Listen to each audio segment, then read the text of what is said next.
Hi friends, good afternoon. కోటి విద్యలు చేసిన కోటి కోసమే ఎన్ని సంవత్సరాలు బతికినా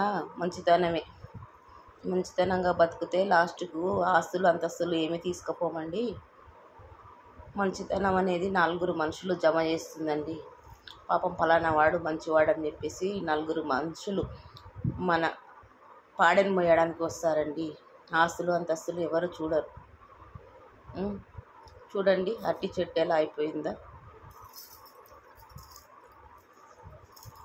మొత్తం రాలి రాలి రాలి ఎక్కువ పండిన పాలు భూమి పాలేనంట. అలా భూమి పాలైపోయి పండి కింద బీరకాయ చెట్లు అండి. నేను ఈ మధ్యలో ఉంటలేను కదా, ఎలా అయిపోయినాయి చెట్లు మొత్తం ఆడోటి పడి మొలిసి బీరకాయ చెట్లు మొలిసాయి.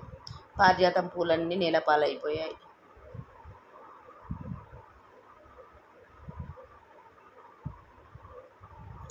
కదా ఫ్రెండ్స్, ఎక్కువ పొంగిన పాలు పొయ్యి పాలు.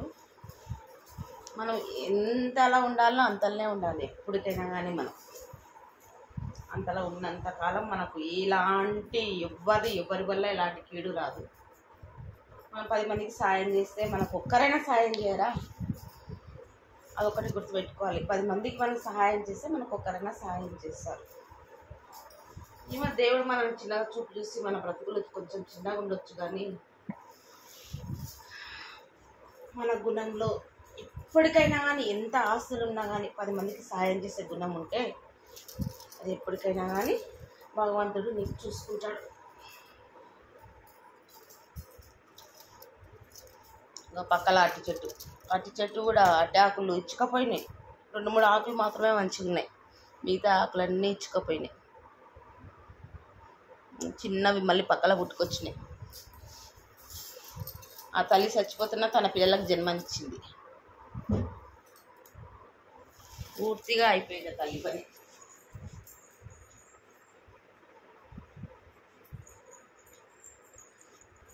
బీరైతనాలు పడి మొత్తము ఆడోటి బీరనార పడింది. నేను మొన్న అయితే పీకేసిన, మళ్ళీ గడ్డి వచ్చింది ఆడ అది తీస్తున్నాను. ఒక మొక్క తీసుకొచ్చిన, ఇప్పుడు నాటిన చెంబు నీళ్ళతో. కనీసం ఇది దవనం చెట్టు, ఆ మొక్కలైనా తలుసుకుంటాయి కదా. పానం లేని దానిలోకి పానం పోసి ఆయుష్ పోస్తే అవన్నీ తలుసుకుంటాయి కదా. మనుషులను మంచిగా చూసుకున్న నా గుణం ఎవరు అర్థం చేసుకోకపోయి, అర్థం చేసుకున్న వాళ్ళకన్నా అర్థమవుతుంది. ఇలా వీడియో పెట్టినప్పుడల్లా లక్ష్మక్క అంటది, ఎందుకే అన్నా ఎప్పుడు చూసినా వెటకారంగా మాట్లాడతావని.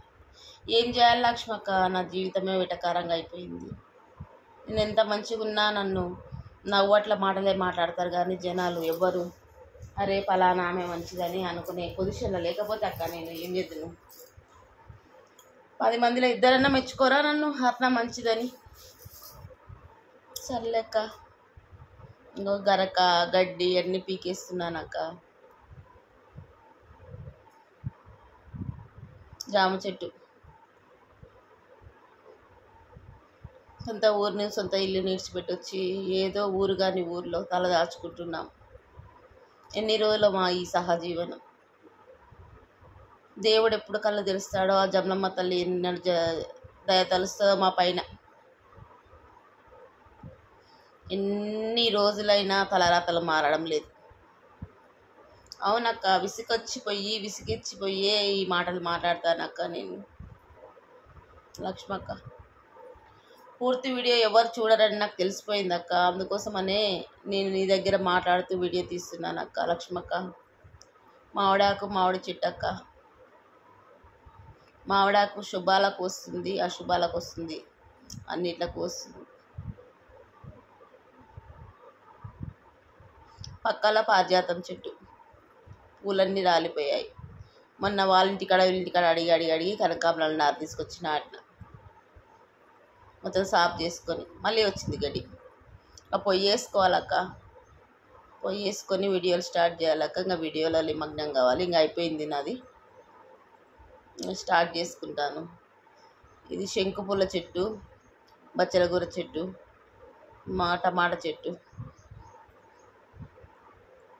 మనశ్శాంతి లేదక్క, ఎన్ని ఉన్నా నాకు మనశ్శాంతి లేదు. ఆ పాలకూరకు మొత్తం పురుగులు వచ్చాయక్క.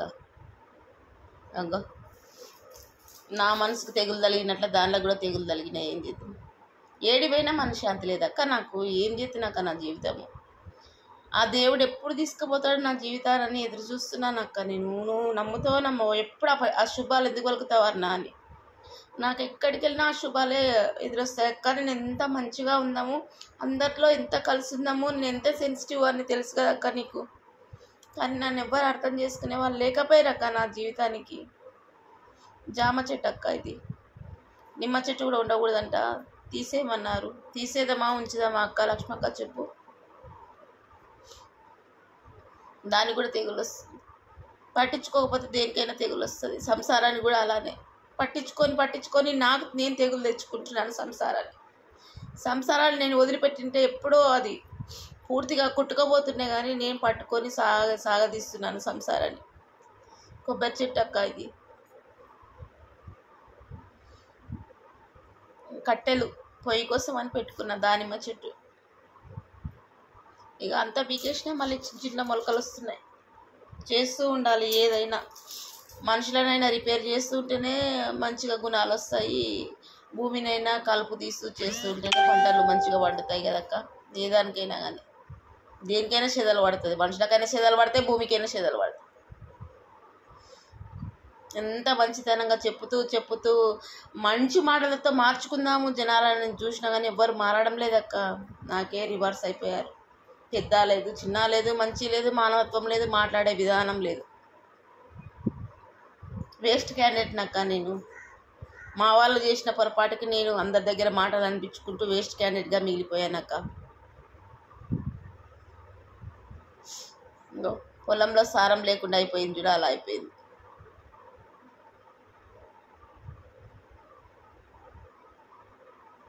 మొత్తం పుంటుకూర చెట్లకు కూడా మొత్తం తెగులు పట్టినాయి. అన్నీ తెగులు తెంపేసి కొనాలకు కొంచెం గమిషన్ అన్న తీసుకొచ్చి కొట్టాలక్క. అర్ణ ఎప్పుడు బాధపడుతూనే వీడియోలు ఇస్తా ఉంటే అక్క, నేను కూడా హ్యాపీగా వీడియోలు ఇద్దామని అనుకుంటాను కదక్క. నా జీవితంలో దేవుడు హ్యాపీనెస్ పెట్టలేడక్క, పెట్టలేడు అస్సలు, ఏ రకంగా పెట్టలేడు. ఏదో ఉన్న చిన్న మనశ్శాంతినైనా హ్యాపీనెస్గా గడపదామని చూస్తున్నాను, కానీ గడపడం లేదక్క. నాది అన్ని రకాలుగా ఆటంకులే వస్తున్నాయి అక్క నా జీవితంలో. లాస్ట్ వరకు పోరాడతాను, అలసిపోయి సొలిసిపోతానో మట్టిలో కలిసిపోతానో తెలియదక్క లక్ష్మక్క. మీరన్నా అనుకుంటారు కదా, అల్లరి పిల్ల అలసిపోయి మట్టిలో కలిసిపోయిందని.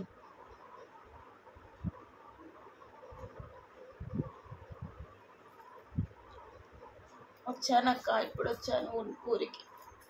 అలసిపోయి సొలిసిపోయి మనసు విసిగిపోయి గుండె అంతా బరువుగా పెట్టుకొని కనీసం ఈ చెట్లతోనన్నా నా బాధ చెప్పుకుందామని చెప్పేసి ఒక వీడియో తీసానక్క, మీ ముందు షేర్ చేస్తున్నాను. అమ్మ లేదక్క పంచుకోవడానికి, ఏదొక్కటి పంచుకోవడానికి.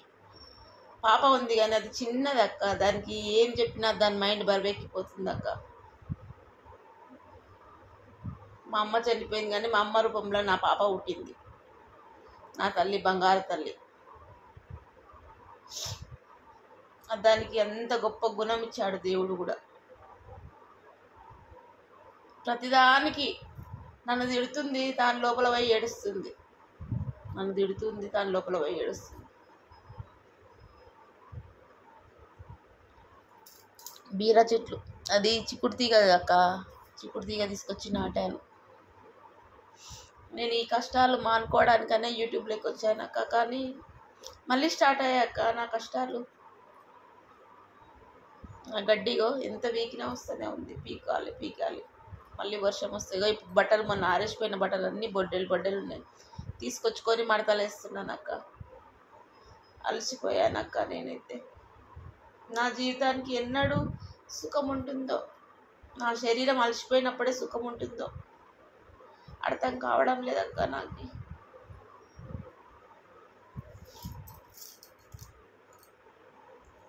అన్నం చేసుకుందామంటే కూడా ఓపిక వస్తలేదు. వచ్చిన ఇంటికి అన్నం చేసుకుని కూడా ఓపిక వస్తలేదు. ఆయన ఎన్నో బయట తినొచ్చేసిన, నేను షాప్లో కూర్చున్నానులే అన్నాడు. బాబేమో అలసిపోయిండు, వాడు బండి నడిపి నడిపి వాడు పడుకున్నాడు చిన్నోడు. ఇంకా నేను ఒక వీడియోనన్నా తీద్దామని చెప్పేసి గార్డెన్లోకి వచ్చి ఒక చిన్న మొక్క నాటేసి అక్కడ తెచ్చుకున్నాను.